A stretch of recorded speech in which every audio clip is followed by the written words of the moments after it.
I'm Alex. We got Brandon Bailey from Second Gate Advisory. Very smart analyst and researcher. We got Rory Murray from CleanSpark and Drew Armstrong from Cathedra Bitcoin.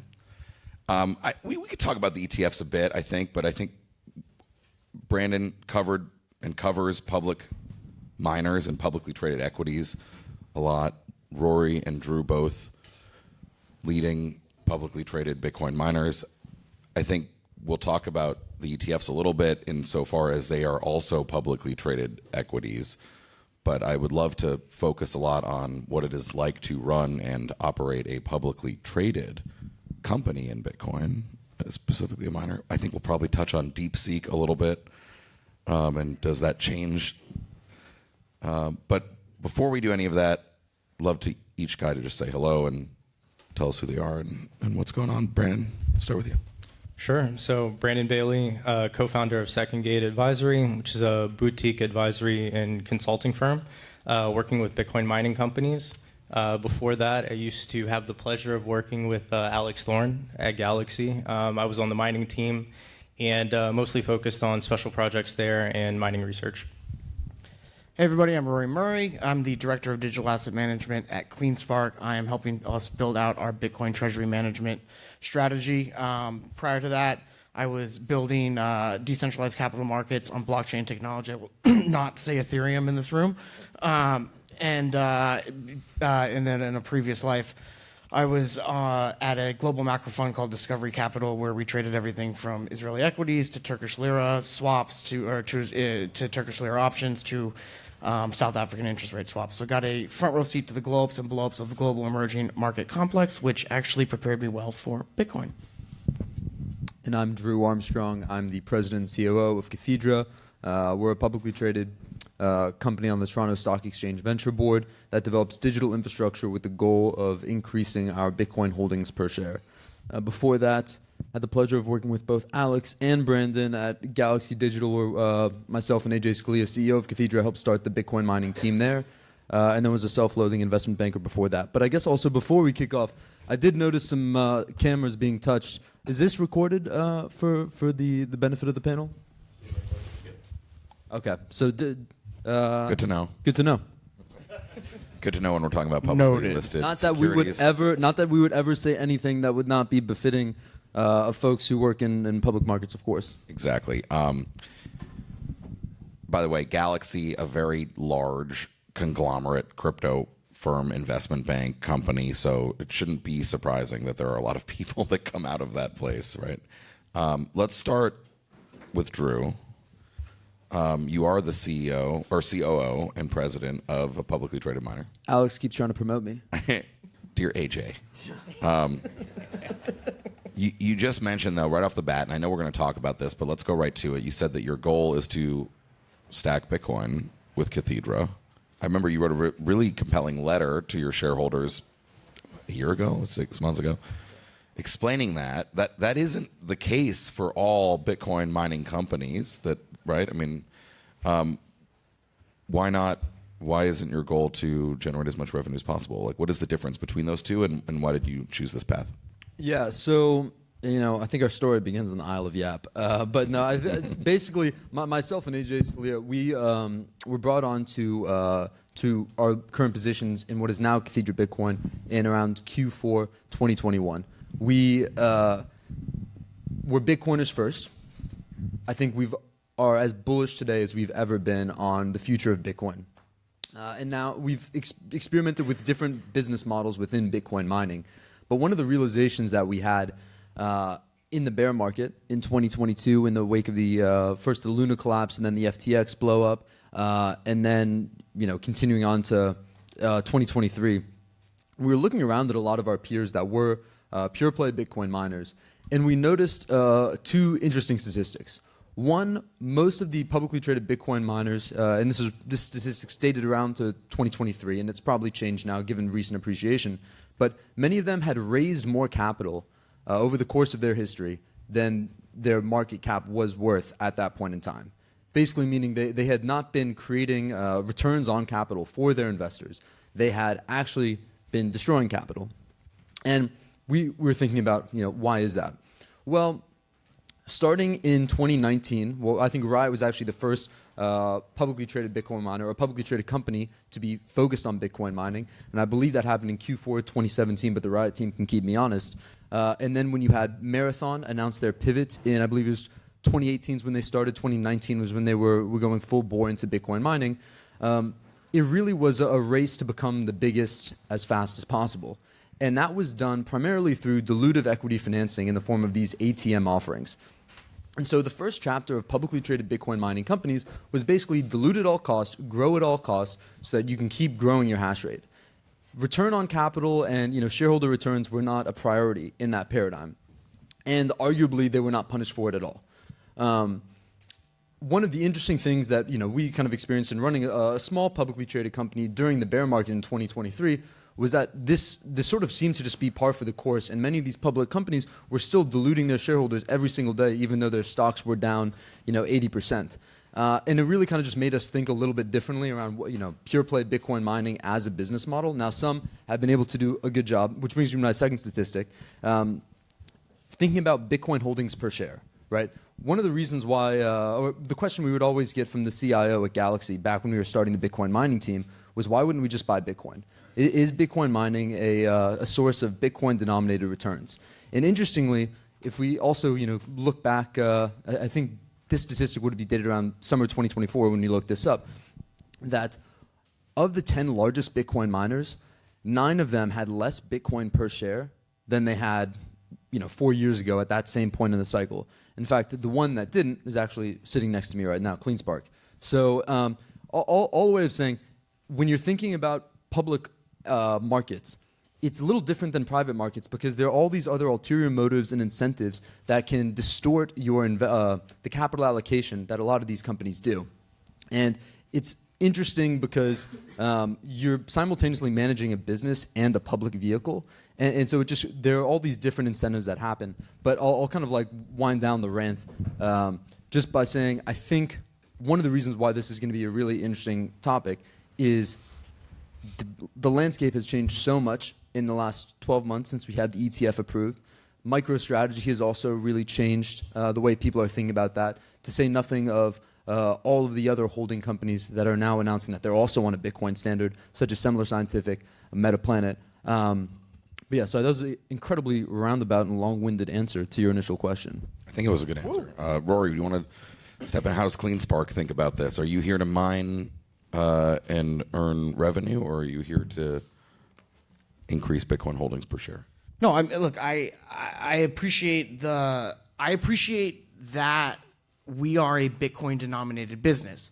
What I also appreciate is we're finally seeing a little bit of a bifurcation in the market in multiple different strategies in multiple different ways. We're seeing a bifurcation in capital strategy on, are you hodling? Are you not hodling? What are your KPIs? Are you focused on that Bitcoin per share?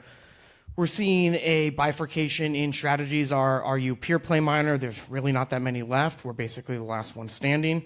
Are you kind of trying to do are you trying to do a develop and sell model? Are you trying to develop, kind of acquire land, acquire interconnections and sell them on?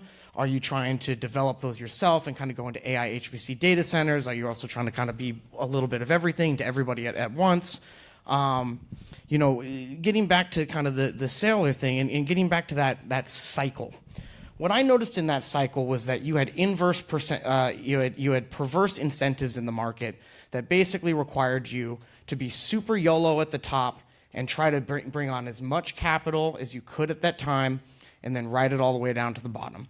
And the market actually was rewarding that. What they were not rewarding was not being super YOLO. They were not rewarding good risk management. They were not rewarding good capital stewardship.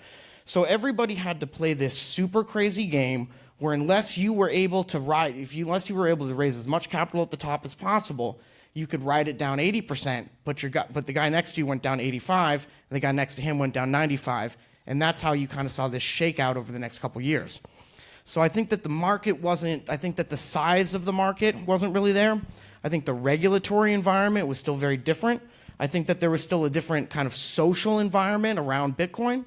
I think that you're sitting, 2, 3, 4 years later, and in some ways that's a high school or a college education, and in other ways that's that might as well be 2 decades in Bitcoin mining. So what you have now is you have developed financial products, you have multi-billion-dollar companies, you have hundreds of billion dollars invested in every single major energy market in the U.S. You have a regulatory environment where literally the seat of power of the globe is now focused directly on Bitcoin on day one of their administration. You have a nearly $2 trillion asset, and you have a massive development in the financial products around that. So getting all the way back to that, what that means is that everybody criticized miners for not being better stewards of capital, for not, your commodity producers, why aren't you hedging your production, I think one is that there's perverse incentives. Two, I think that there was a mismatch in the market, and then three, I don't think the financial products were there. So bringing that back to kind of CleanSpark and what I do, and I don't want to speak strictly for the company, but I can speak to kind of to what I do. So we have a little over 10,000 Bitcoin on the balance sheet. I think that puts us in a very fortunate position right now because we're in a unique position in that we generate Bitcoin. We're dedicated to the Bitcoin network. So we're long our HODL stack, we're long our infrastructure via ASICs, land, power, electricity, etc. And we're long our growth premium in the market. So we're kind of triple levered to this asset. And Bitcoin is a unique asset in that most assets, when they increase in price, you get a little bit of demand destruction on the other side. Whereas in Bitcoin, as it increases in price, the demand for it goes up. So I have a really fun job.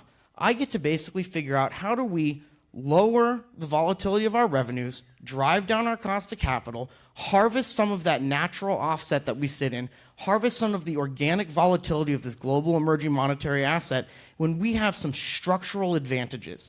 Now, what you really want for a structural advantage is you want your expenses to be in a depreciating currency, and you want your revenue to be in an appreciating currency. So one is, what is treasury management, right? We understand treasury management, and I'll shut the hell up after this. I love that, by the way. You want to spend money in inflating shitcoin and earn money in deflating Bitcoin. Sir, this panel's recorded. Yeah. I just meant fiat currency. Fiat. Strong dollar.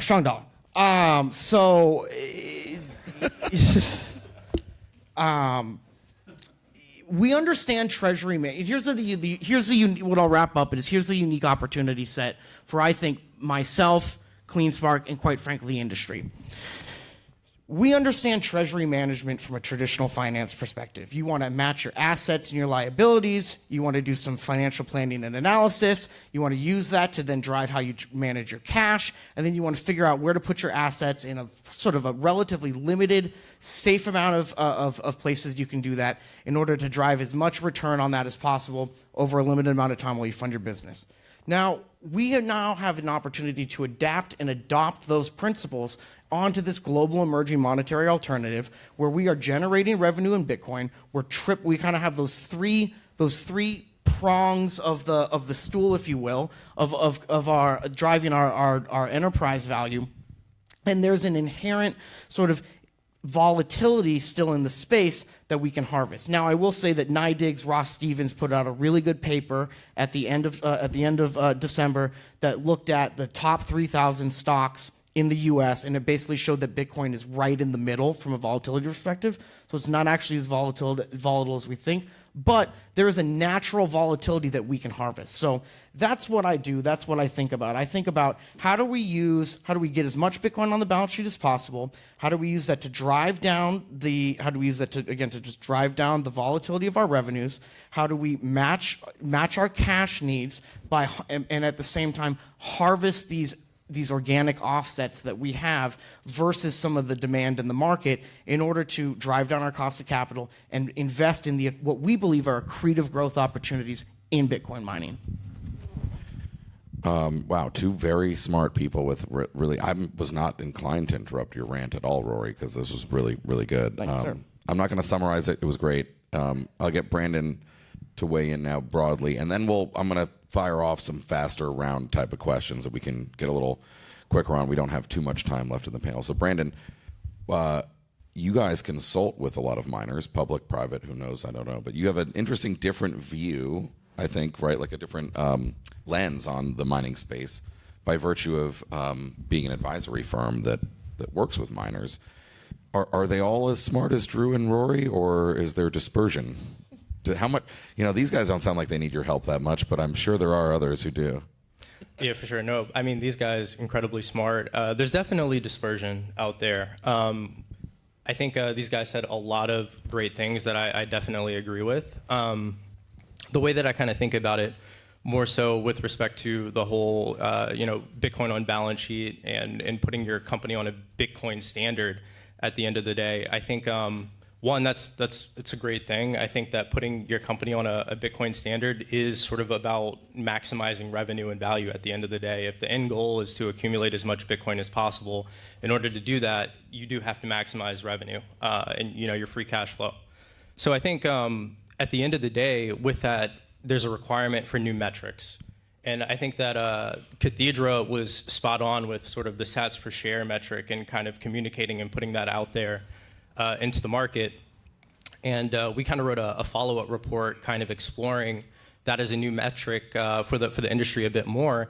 And I think a lot of it has to do with sort of putting miners on more honest sort of metrics at the end of the day. There's a lot of gamification that miners play with respect to monthly production updates, how they talk about, hash rate under management, how they talk about a lot of these other sort of growth-oriented metrics. But what's not reflected in that is, to the points that, both Drew and Rory were making, is the amount of dilution, right? How much capital they've been destroying in order to ultimately achieve that growth. And so when I think about sats per share, I think it's a great metric because it does actually capture the dilution that a lot of these companies are, ultimately creating through issuing new shares to grow their business. And so what you should really be tracking is sort of that change in sats per share over periods of time, and sort of measuring these companies at who's done the best ultimately at increasing that number and increasing that metric. I think that overall, the introduction of ETFs, MicroStrategy and other companies that are adding Bitcoin to the balance sheet have posed a real challenge for some of the public miners because there's more competition, right? Why do I want to invest in this Bitcoin mining company that hasn't produced any positive free cash flow? They've done nothing but destroyed capital. They can't mine profitably. Once you factor in their total operating expenses, once you factor in what they're paying their management teams, why would I want to buy that when I could buy the ETF, when I could buy MicroStrategy, when I could buy Similar Scientific?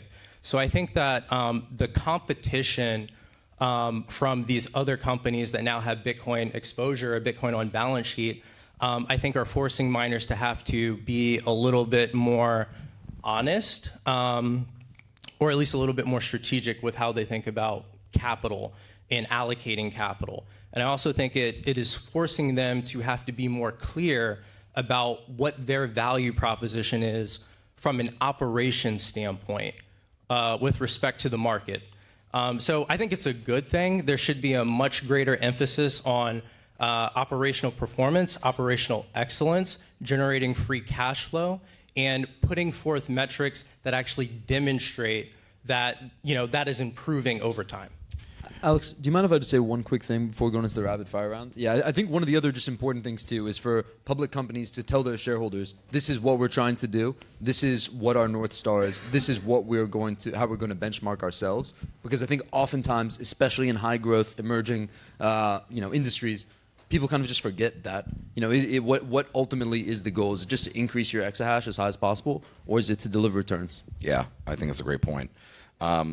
I love that you mentioned the ETFs. That was ostensibly one of the core features of this panel. And Drew, you're talking about our CIO at Galaxy, Chris, asking why shouldn't I just take the capital and buy the Bitcoin? It's a 60% CAGR over 15 years asset. Can Bitcoin mining really outperform that?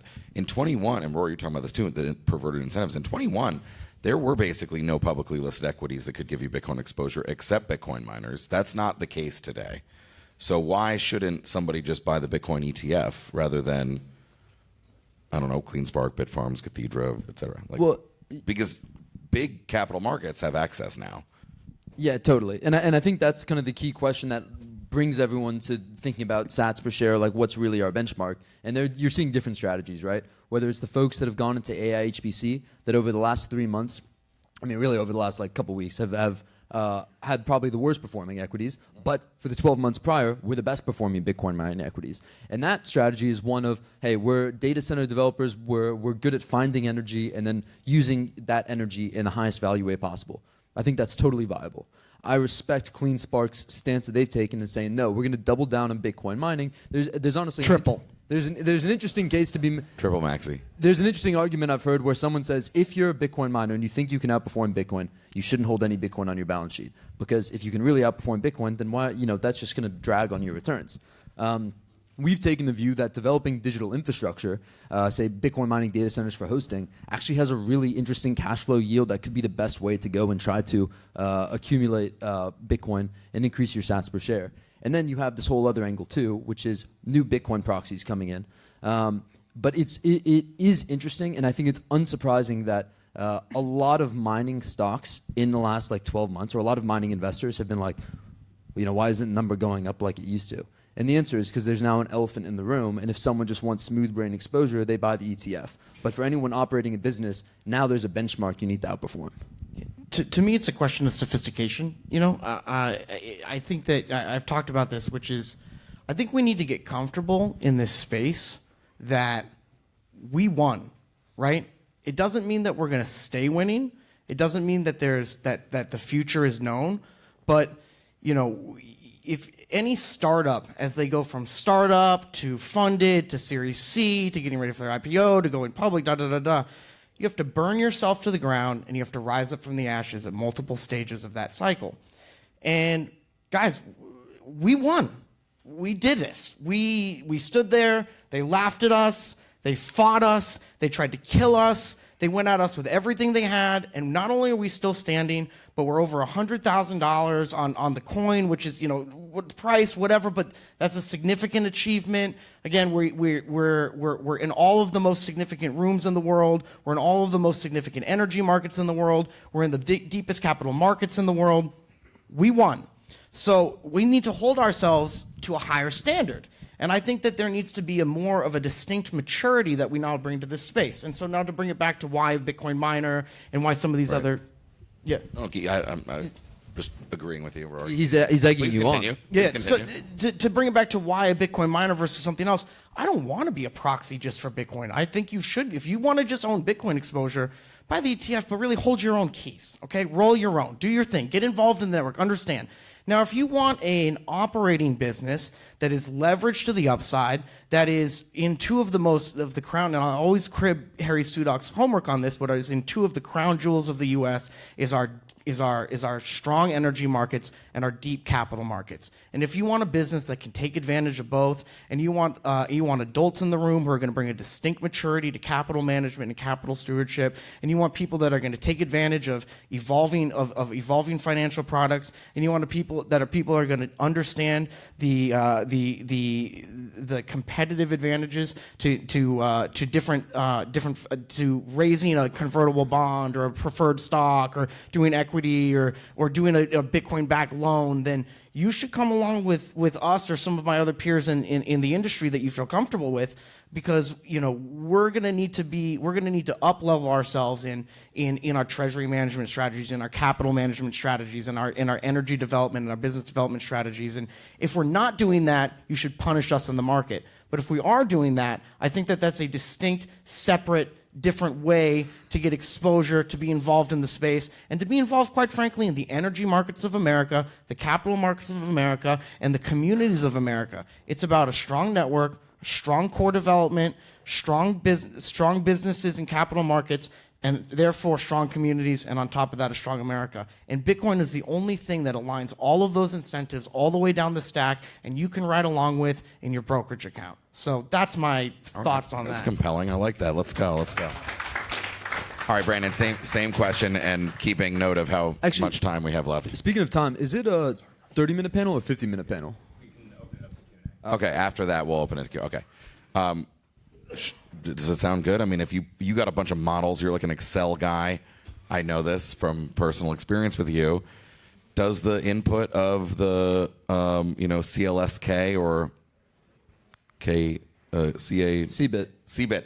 Fuck. or CBTTF in your Well, Charles that Schwab. I know too. We know about the stupid us Canadian listed equities have American versions, or the Maras or the whomever's the riots, right? Like, does that input into your model? Like, is that something you're benchmarking too? Are you literally being like, well, you did this great job, you raised and spent all this money, you built all these data center buildings, and still you like didn't outperform Bitcoin? Like, is that something that you see mining CEOs and boards really sensitive to? Are they? You see what I'm saying? Like, is this? Yes. To me, it feels like it has to be the core. I really believe Rory's pitch here on the alignment of energy and operating companies and all this stuff. But like, all of that being said, if CleanSpark doesn't outperform Bitcoin, like, does a capital allocator care? And how much does this keep mining CEOs up at night? It's such a great question. I think in terms of what I track, like, I try to look at a lot of these things, like tracking returns on invested capital, all of these different metrics. But I think the hardest thing is sort of the game within the game. There's what makes logical and operational and business sense, and what the answer is or the right solution is for that doesn't always align with what the market is actually rewarding and valuing. And I think that that's been the biggest challenge for the Bitcoin mining industry for the past few years, is what we think makes sense operationally, or with respect to being prudent, right? Not paying like $90 per terahash for ASICs, at the top of the cycle and doing all these things, right? Probably doesn't make sense when you run the numbers on that, right? But when the market is giving you, like valuing that hash rate at $200 a terahash, it's really, really, really difficult not to do the wrong thing. Yeah. And I think that that's been a fundamental issue or challenge for a lot of CEOs and management teams as they try to navigate, right? There's sort of what the market is rewarding, and then there's what makes sense. And how do you play that game, especially when your competitors are out there just destroying capital, telling this narrative of we're the largest miner, right, by hash rate, but they're paying $70 a megawatt hour in power cost, right? They're doing all of these crazy things, but you see the volume and the institutional sort of investors that are willing to trade or buy that stock, right? It makes it really difficult for you as a manager to not want to dabble with that. It does seem like that tells us we're still early 100% in the public equity markets in this space, because 100%. And we're not naming anybody, but to your point, like, if they're rewarding the announcement of a bunch of ASIC purchases, even if the economics of those purchases weren't that good, even though there's 10 or 12 publicly listed miners to choose from, but they're just trading the more liquid stock, and that's all they care about, right? And using that as beta for all the others, we're just not there yet in the to that point, though, investor. I think what we saw in the last week was very telling. This was one of the first times that I've seen the market not trade just blast on and blast off with these equities. We saw this release of this DeepSeek AI model. There was, the market quickly went to try to discount how this would kind of arbitrage across the different markets and across the different strategies, and we saw differentiated performance due to that. We did, yeah. Drew, you mentioned this too, but the dollars per megawatt that you can extract from a data center, a lot of miners have thought, perhaps, or at least been looking into whether you can extract more dollars per megawatt, or sats even, I suppose, doing AI and GPU clusters rather than ASICs. And those all got absolutely smoked on Monday. I mean, down 20% basically across the board, like NVIDIA. Let's call this a lightning round question. Gun to your head, you got to extract revenue out of some megawattage. 5 years from now, Bitcoin or AI, what's the better play? Let's go. Oh, look at this. Lightning round. No, so I mean, here's the thing. over him, Right right? now, if you're building a tier 3 data center, you're talking about $10 million a megawatt. You're talking about, based on industry average lease rates, you're talking about, a 6.5 year payback. That's a 16% IRR. That's not enough for most Bitcoin miners who have higher cost of capital. If you have lower cost of capital, you can take out debt. It's perhaps interesting. what's really interesting is when you're core scientific, and you have your customer who's locked in for 5 to 12 years, who then finances your AI HPC build out. I think really one other way to just not answer the question, but to give my lightning round answer, I think ultimately AI HPC I think is a higher value use per megawatt hour. Now, that does not mean it's the best way to allocate capital because of the costs associated with it, because that market is still quite young and emerging, and I think we're going to see a lot of moving away from the traditional tier 3 paradigm just because people need data centers tomorrow, and they want it cheaper than leasing a tier 3 data center. So I think it all depends on, the returns depend on the capital costs and the CapEx. It's a very high CapEx too. More expensive to build by maybe an order of magnitude than Bitcoin mining. Also, I would point out too, the thing with DeepSeek that really struck me was we're in a paradigm now where you might get a black swan order of magnitude efficiency gain in technology all the time.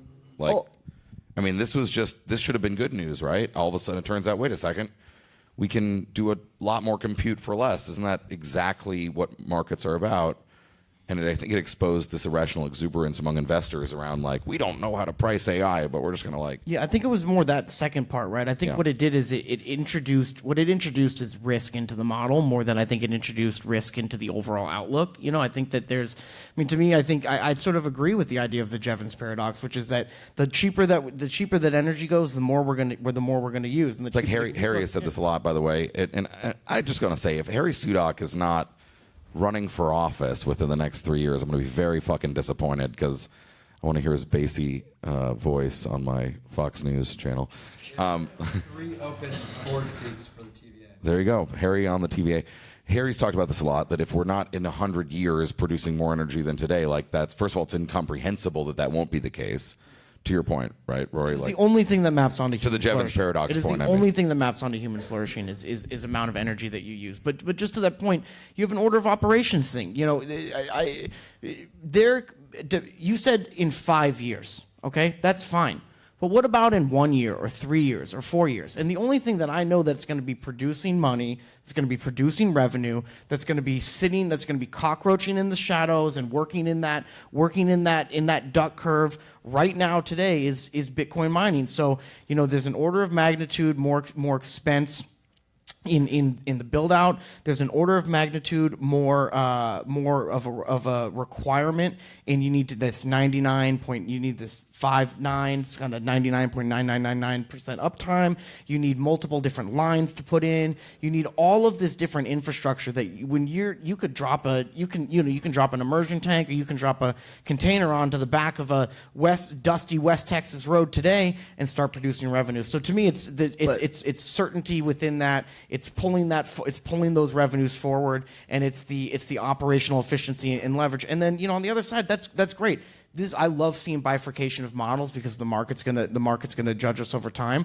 This is the first time I think Will and I think the Blockspace guys just put something out where this is the first time we've started to see future orders for ASICs come down in many years. So every single dollar that's going to chase these other models is a dollar that's not going into futures ASICs orders, that's not going into more Bitcoin mining infrastructure, and it's ultimately dollar that's going to allow CleanSpark to take to potentially take market share in Bitcoin mining, which is extremely finite. Can I just add 2 quick asterisks? One, when we talk about DeepSeek and more efficient or like making models for less, it's worth pointing out that they did not spend $6 million on that model, right? Can we it might be less, but like, you know, you're hearing rumors about 50,000 NVIDIA H100s that went over to China for this. Like, let's not get it twisted. Everyone had an aneurysm a couple weeks ago, and like this, it might be more efficient, but we're not talking about like some guys and $6 million make a better model.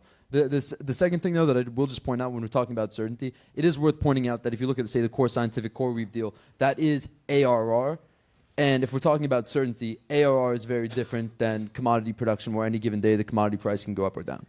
I just think just 2 important asterisks. All right, Brandon, we only have just 1 minute, and then we're going to take some questions. But weigh in here, and also gun to your head, currently 750 exahash or so on the network. Where are we finishing the network at the end of the year, exahash total?